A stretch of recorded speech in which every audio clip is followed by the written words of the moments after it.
Hello, fellow fleshbags! Today we are going to be talking about the top 10 most important events in the modern history of America. With special guest, Ro Jogan. Thanks for having me on. At number 10, we have the election of 1980. This was the point where neoconservatism, which before was just on the fringe of American politics, culminated with the landslide victory of Ronald Reagan this year, where hardcore conservative Republican Barry Goldwater had lost in a landslide only 16 years before, due to his perceived extremism. Now, the similarly ideological Reagan was able to beat incumbent Democrat Jimmy Carter. The Reagan presidency has deeply defined American politics up to this day. At number 9, we have the Watergate scandal and President Nixon's resignation. In 1974, Richard Nixon became the only president to ever resign from office. It was revealed that during the 1972 election, Nixon had his henchmen break into the Democratic National Committee in order to find blackmail on his opponent. When this information was leaked, a massive investigation eventually led to Congress calling for impeachment, but Nixon resigned before he could be convicted. You can't fire me! I quit! The magnitude of this scandal shook the faith of the American people's belief in the goodness of government power, and further led to the popularization of common fear of big government that remains prominent to this day. At number 8, we have the assassination of President William McKinley in 1901. Often a forgotten president in U.S. history, McKinley was far more important in death than he ever was in life. A rather conservative Republican president during the beginnings of the Progressive Era, his vice president was Progressive Republican Teddy Roosevelt. Upon McKinley's death, the new President Roosevelt would push for the reversal of many of his predecessors' policies, enacting much important progressive legislation during his presidency, and shaping the course of American politics for decades to come. At number 7, we have the 1912 election. Teddy Roosevelt had been succeeded by William Taft, better known as the Tub Dweller, but due to a growing rivalry between the two, Roosevelt came back in 1912 on a third-party ticket, the Progressive Party. Roosevelt actually gained more votes than Taft, but the splitting of the Republican vote led to Democrat Woodrow Wilson easily winning the election instead. Wilson would end up being one of the most controversial presidents in U.S. history, simultaneously enacting progressive policies, getting America involved in World War I fashionably late, signing off on prohibition, dragging his feet on women's suffrage, and doing his best to further segregation throughout the country. Oh, also, he's the one who established interventionism as the American doctrine when dealing with its fear. At number 6, we have the assassination of John F. Kennedy. In 1963, President Kennedy was murdered in Dallas, Texas, and was succeeded by his vice president, Lyndon Johnson.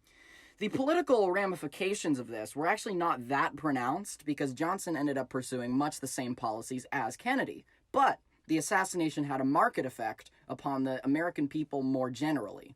The tragedy scarred a generation of Americans and set the stage for the violence of the 60s.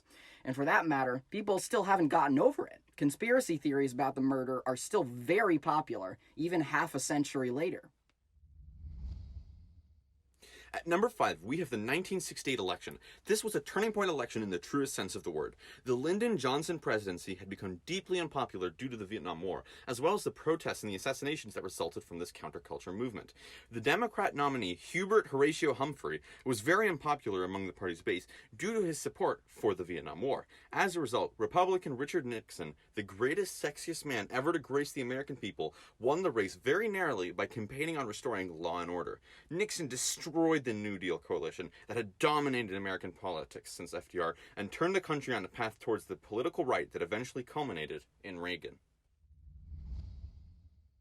At number 4, we have the Great Depression and the New Deal.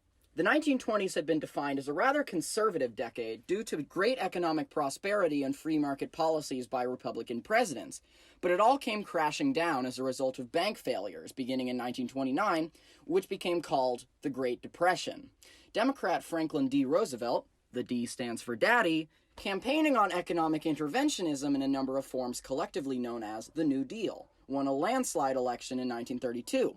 He became massively popular and won 4 terms as president, presided over U.S. involvement in World War II, and caused a political realignment that cemented New Deal liberalism as the dominant political ideology from the 30s to the 60s.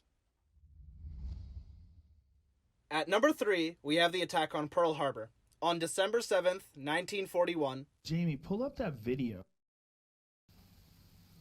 The United States of America was suddenly and deliberately attacked by naval and air forces of the Empire of Japan, resulting in America joining World War II on the side of the Allies. American entry on its own was quite an important event, as it contributed to the eventual defeat of the Axis powers. But Pearl Harbor itself also shocked and galvanized the American people to fight and win the war. Pearl Harbor was such a pivotal event that it remains very entrenched in the American consciousness to this day. At number 2, we have the September 11th attacks of 2001. The radical Islamist terrorist group Al-Qaeda conducted several simultaneous attacks on American soil on 9/11/2001, most notably the destruction of the Twin Towers. This remains the most notable terrorist attack ever to hit America, and it led directly to the George W. Bush administration's invasion of Afghanistan and Iraq, as well as the Patriot Act and the growth of domestic spying on the American people by the government. Essentially, all of America's current foreign policy woes, as well as many domestic debates, can all be traced back to 9/11. And finally, the moment you've all been waiting for, the U.S. entry into World War I.